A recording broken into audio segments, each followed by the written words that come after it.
bahwa Anda mengatakan Pak mati itu sakit. Apa yang Anda rasakan waktu itu? Rasa dada sesak, sakitnya tuh seperti ditusuk pedang, terus seperti kulit binatang Dikuliti gitu? hidup-hidup. Sakit sekali waktu itu Sakit rasanya? sekali. Terus di dada saya terasa sesak. Setelah itu paman saya mengajar saya mengucap kalimat thayyibah, terus mengucap dua kalimat syahadat, asyhadu an la ilaha illallah wa asyhadu anna muhammadar rasulullah. Apa betul waktu roh Anda itu dicabut dari kaki gitu, Iya. Anda bisa melihat jasad Anda? Sempat saya melihat jasad saya pada waktu itu, tapi sebentar. Setelah itu saya dibawa pergi oleh dua orang malaikat ini. Dan pada waktu itu saya ingin ketemu sama ayah saya. Kebetulan ayah saya sudah meninggal. Dan suatu ayah saya meninggal, dia berusia 55 tahun. Setelah saya ketemu di sana, dia tuh berusia muda. Kok muda? Berusia 17 sampai 20 saya perkira. Anda sempat ngobrol dengan ayah? Sempat. Apa yang Anda sampaikan? Waktu itu ayah nangis. Ayah saya bilang, kenapa kamu kesini nak? Pulanglah, di rumah tidak ada orang. Kasihan lihat ibumu dan adik-adikmu. Tidak ayah, janjiku sama Allah sudah sampai. Dan pada waktu itu ayah saya menangis. Lalu apa yang dia ucapkan? Diam aja dia, tersilang. Kembali ke malaikat tadi, bentuk yang Anda lihat seperti apa malaikat ini? Dia ini laki-laki, tapi mukanya sama semua. Berapa malaikat? Dua. Iya. Fisiknya seperti apa? Seperti berserban, berpakaian ihram, mukanya sama. Wajahnya seperti apa? Wajahnya sulit saya gambarkan.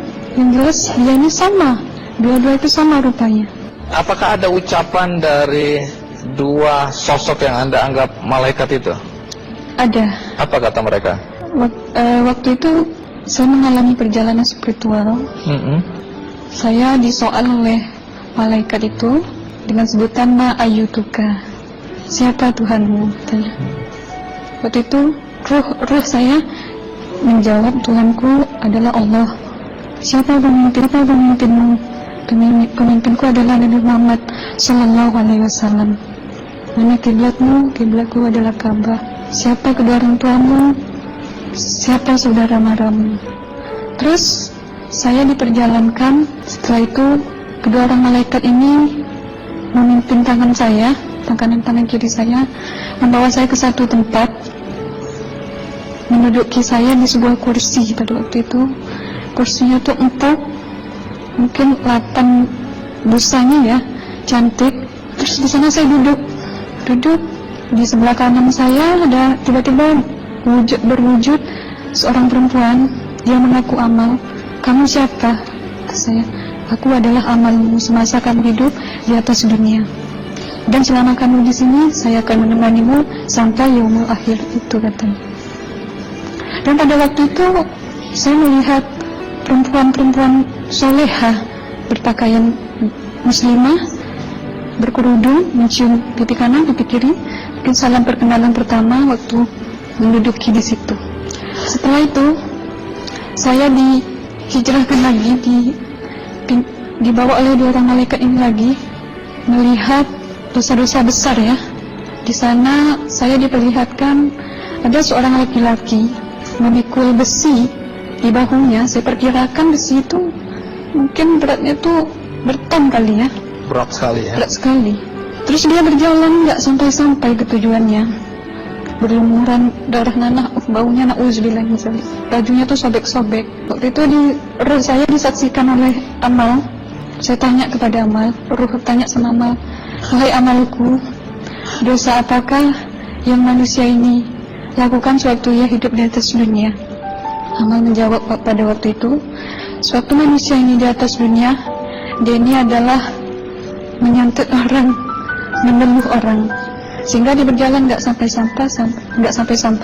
sampai yaumul akhir katanya. Yang kedua, saya melihat ada seorang laki-laki saling bunuh-membunuh. Sebentar kayak gitu lagi. Sewaktu manusia ini hidup di atas dunia, dia adalah seorang pembunuh, hingga dia tidak mau bertanggung jawab terhadap orang yang dibunuhnya. Terus yang ketiga, saya melihat ada seorang laki-laki dihujam kemaluannya pakai besi panas, timah panas itu ya, hingga menembus.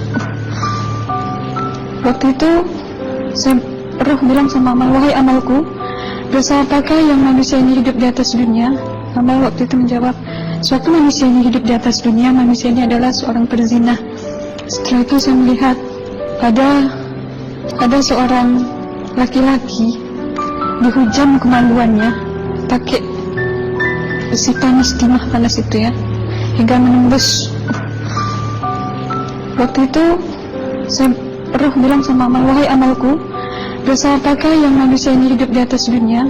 Amal waktu itu menjawab, suatu manusia ini hidup di atas dunia, manusia ini adalah seorang perzina.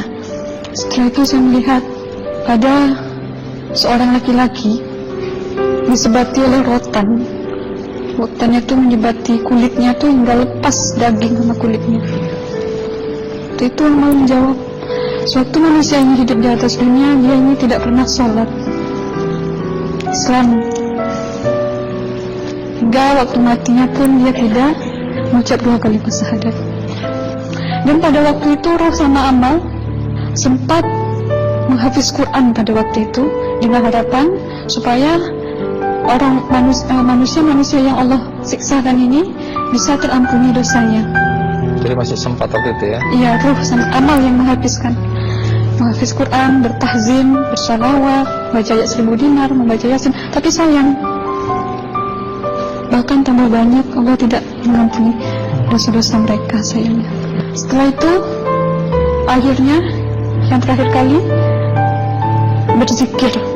Zikir saya pada waktu itu, subhanallah, walhamdulillah, wa la ilaha illallah, wallahu akbar, la hawla wa la quwwata illa billahil aliyyil azim. Sekuat-kuatnya nada saya berteriak, tiba-tiba saya merasakan detik jantung ya. Waktu itu mungkin paman saya yang menyaksikan.